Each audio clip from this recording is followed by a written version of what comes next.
हे भूख मत मचल, प्यास तड़प मत, हे नींद मत सता, क्रोध मचा मत उथल पुथल, हे मोह पाश अपने ढील, मोह मत ललचा, हे मद मत कर मदहोश, ईर्षा जला मत, ओ चराचर मत चूक अवसर, आई हूँ संदेश लेकर चंद्र मल्लिका अर्जुन का।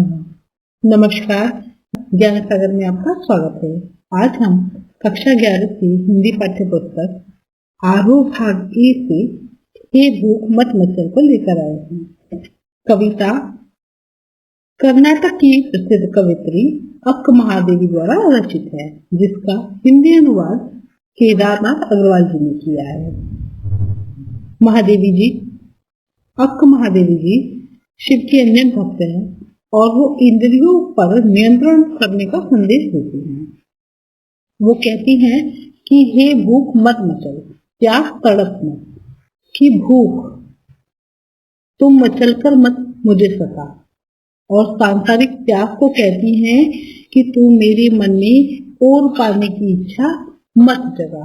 हे नींद मत सता, नींद से कहती हैं कि मनुष्य को सताना छोड़ दे, क्योंकि नींद से जब उत्पन्न आलस्य होता है ना, तो आलस में व्यक्ति प्रभु को, ईश्वर को, उसकी भक्ति को भूल ही जाता है। क्रोध मचा मत उथल पुथल, तो क्रोध से कहती है कि क्रोध, मेरी जो इंद्रियों में क्रोध व्याप्त है वो तो उथल पुथल मत मचा, क्योंकि तेरे कारण मनुष्य का विवेक नष्ट हो जाता है। हे मोह पाश अपने ढील, मोह मत ललचा। मोह को कहती हैं कि अपने बंधन, पाश बंधन को ढीले कर दे। तेरे कारण मनुष्य दूसरों का अहित करने की सोचने लगता है, और लोभ तो मनुष्य को ललचाना छोड़ दे। हे अहंकार, हे मद, मद मतलब अहंकार, हे अहंकार तू मनुष्य को अधिक पागल मत बना। ईर्षा जला मत, और ईर्षा मनुष्य को जलाना छोड़ दे। वे सृष्टि के जड़ चेतन जगत को संबोधित करती हैं, कहती हैं कि तुम्हारे पास शिव शक्ति का जो अवसर है ना, तुम्हारे पास शिव भक्ति का जो अवसर है उससे चूकना मत। ओ चराचर मत चूक अवसर, सब जड़ चेतन शिव भक्ति का अवसर तुमको मिला है, उससे मत चूकना, क्योंकि मैं शिव का संदेश लेकर तुम्हारे पास आई हूँ। चराचर को इस अवसर का लाभ उठाना चाहिए। चंद्र मल्लिका अर्जुन अर्थात शिव का संदेश लेकर मैं तुम्हारे पास आई हूँ, और तुम्हें इस अवसर का फायदा उठाना चाहिए, लाभ उठाना चाहिए। इन पंक्तियों के माध्यम से वो प्रभु भक्ति अर्थात शिव प्रभु भक्ति के लिए इंद्रियों को और भाव नियंत्रण पर बल देती है। जो हमारे भाव होते हैं, विकार होते हैं, उनको नियंत्रित करने के लिए वो कहती है। भावों और वृत्तियों को मानवीय पात्रों के समान प्रस्तुत किया गया है। मानवीकरण अलंकार का उदाहरण है।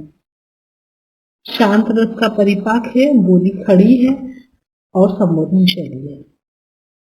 दूसरा पद, हे मेरी जूही के फूल जैसे ईश्वर, मंगवाओ मुझसे भीख, और कुछ ऐसा करो कि भूल जाऊं अपना घर पूरी तरह।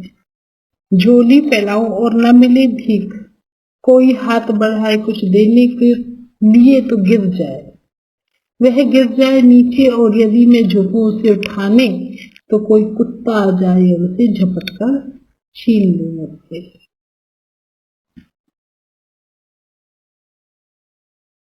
इन पंक्तियों के द्वारा कवित्री अपने अहंकार को नष्ट करके ईश्वर में समा जाना चाहती है। वो ईश्वर से प्रार्थना करती है कि मुझे बहुत बुरी स्थिति में पहुंचा दो, बिल्कुल निर्दयी स्थिति में पहुंचा दो, निर्बल स्थिति में पहुंचा दो। तब सिर्फ मेरे पास ईश्वर की प्रार्थना के अलावा कुछ भी नहीं बचेगा, अहंकार भी खत्म हो जाएगा।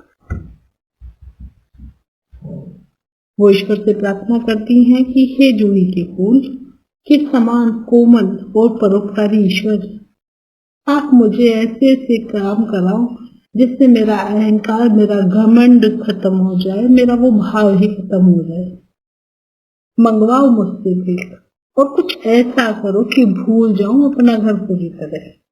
अपना घर यानी अपना अहंकार सब भूल जाओ। आप मुझे ऐसी परिस्थितियां, मेरे लिए ऐसी परिस्थितियां आप उत्पन्न करो जिससे मुझे भीख मांगनी पड़े, मेरे पास कोई साधन ही ना रहे। आप ऐसा कुछ करो कि मेरे परिवार के मोह से मैं दूर हो जाऊं। ये जो घर का मोह है ना, सांसारिक चक्र में उलझने का सबसे बड़ा कारण है। घर के भूलने पर ईश्वर का घर ही लक्ष्य बन जाता है। वे आगे कहते हैं कि जब भीख मांगने के लिए झोली फैलाए तो उसे कोई भीख ना दे। ईश्वर ऐसा करे कि उसे भीख भी ना मिले। कोई हाथ बढ़ाए कुछ देने के लिए तो वह नीचे गिर जाए। अगर कोई उसे कोई भीख दे भी दे तो वो सहायता भी व्यर्थ हो जाए। इस प्रकार उसका पदार्थ भी गिर जाए जो उसे कुछ मिला है, तो उठाने के लिए अगर वह झुके तो खुद का उसे झपट कर छीन ले। कवित्री त्याग की प्रकाशिता अंतिम छोर तक त्याग करके ईश्वर को प्राप्त करना चाहती है। मान अपमान के दायरे से वो बाहर निकल जाना चाहती है, बस वो ईश्वर में विलीन होना चाहती है। वो अपने अहम को, अपने अहंकार को दूर करने के लिए भीख मांगने तक के लिए तैयार है। बस उसे ईश्वर की कृपा चाहिए। वो पूरी तरह ईश्वर में समर्पित भाव को व्यक्त करे। अभ्यास भी इसी भाग में कर लेते हैं। प्रश्न अभ्यास। पहला प्रश्न, लक्ष्य प्राप्ति में इंद्रियां बाधक होती हैं, इसके संदर्भ में अपने तर्क दीजिए। तो ज्ञानेंद्रियां मानव शरीर का महत्वपूर्ण है। वो अनुभव कराती हैं, हमको संज्ञान कराती हैं, अनुभव करने का साधन है। लक्ष्य प्राप्ति की जहां तक बात है, यदि वह ईश्वर प्राप्ति है तो वो एक ऐसा साधन के समान है जहां इंद्रियां बाधक होती, क्योंकि इंद्रियों से हमको भूख, प्यास, लालसा, कामना, प्रेम, क्रोध, मोह ये सब महसूस होता है। वो हमें लक्ष्य से भटका देती है, इसलिए वो बाधक है। इन सब का अनुभव इंद्रियां करवाती हैं, इसलिए वो बाधक है। प्रश्न नंबर 2, ओ चराचर मत चूक अवसर। आशय स्पष्ट करना है। इन पंक्तियों में अक्क महादेवी जी कह रही हैं कि प्राणियों ने जो जीवन प्राप्त किया है उसे यदि वे शिव की भक्ति में नहीं लगाएंगे तो उनका कल्याण कैसे होगा। तो उन्हें अपने आप को शिव भक्ति में लगा देना चाहिए ताकि उनका कल्याण हो जाए। समय बीतने के बाद कुछ नहीं मिलता। जीव इंद्रियों के वश में होकर सांसारिक मोह में उलझा रहता है। वह इन चक्करों में उलझा रहा तो ईश्वर प्राप्ति का अवसर वह चूक जाएगा। तो चराचर जो जड़ है और जो संज्ञान है सभी को कहती हैं कि ईश्वर भक्ति में लग जाओ और इस अवसर को मत चूको, मत गवाओ। प्रश्न नंबर 3, ईश्वर के लिए किस दृष्टांत का प्रयोग किया गया है? ईश्वर और उसके साम्य का आधार बताइए। अक्क महादेवी जी दूसरे वचन में ईश्वर को जूही के फूल के समान बताते हैं। इन दोनों में सामने का आधार यह है कि जूही का जो फूल है, अक्क महादेवी दूसरे वचन में ईश्वर को जूही के फूल के समान बताती हैं। जिस प्रकार जूही का फूल सफेद रंग का, सात्विक, कोमल और सुगंध वाला होता है, खुशबू वाला होता है, इसी प्रकार ईश्वर भी ना पूरे विश्व में सबसे ज्यादा अधिक सात्विक हैं, कोमल हृदय के हैं और सुगंध बिखेरने में वो भेदभाव भी नहीं करते। हर तरफ उनकी महक व्याप्त है, सिर्फ हम महसूस करने में देर करते हैं। इसी प्रकार ईश्वर अपनी कृपा सब पर समान रूप से बरसाते हैं, जैसे एक जूही का फूल अपने आसपास सब पर कृपा बरसाता है, सुगंध फैलाता है। प्रश्न नंबर 4, अपना घर से क्या तात्पर्य है, इसे भूलने की बात क्यों कही गई है? अपना घर से तात्पर्य कवित्री का तात्पर्य है अपना घर, अर्थात मोह माया से जो युक्त जीवन है, अपने लोग, अपने मोह से बंधे हुए संबंध। व्यक्ति इस घर में सभी से लगाव महसूस करता है, वह इसे बनाने और बचाने के लिए 99 की फेर में पड़ा रहता है। कवित्री से भूलने की बात कहती है, क्योंकि घर का जो मोह है, ममता है, उसको छोड़े बिना ईश्वर भक्ति नहीं की जा सकती। घर का मोह छूटने के बाद हर संबंध समाप्त हो जाता है और मनुष्य एकाचित होकर भगवान में ध्यान लगा सकता है। प्रश्न नंबर 5, दूसरे वचन में ईश्वर से क्या कामना की गई है और क्यों?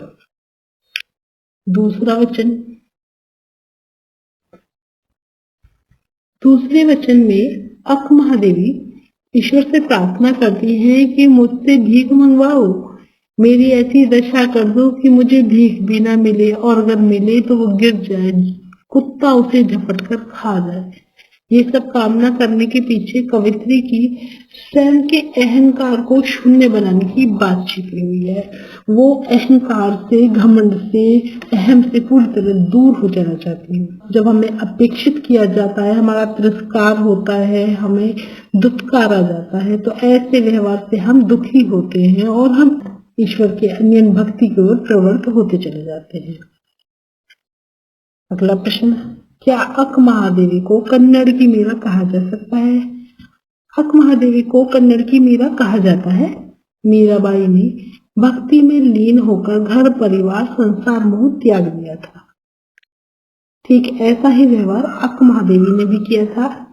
इस दृष्टि से देखें तो मीरा की पंक्ति तन की आस कभू न कीनी, ज्यो रण माही सुरो, अक महादेवी पर पूरी तरह से चित्रार्थ होती है। इस प्रकार अक महादेवी को कन्नड़ की मीरा कहा जाना उचित है।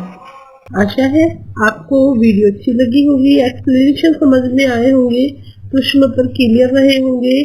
अगर वीडियो पसंद आई है तो उसे लाइक कीजिए, दोस्तों में शेयर कीजिए और चैनल पर अगर नए हैं तो चैनल को सब्सक्राइब कीजिए।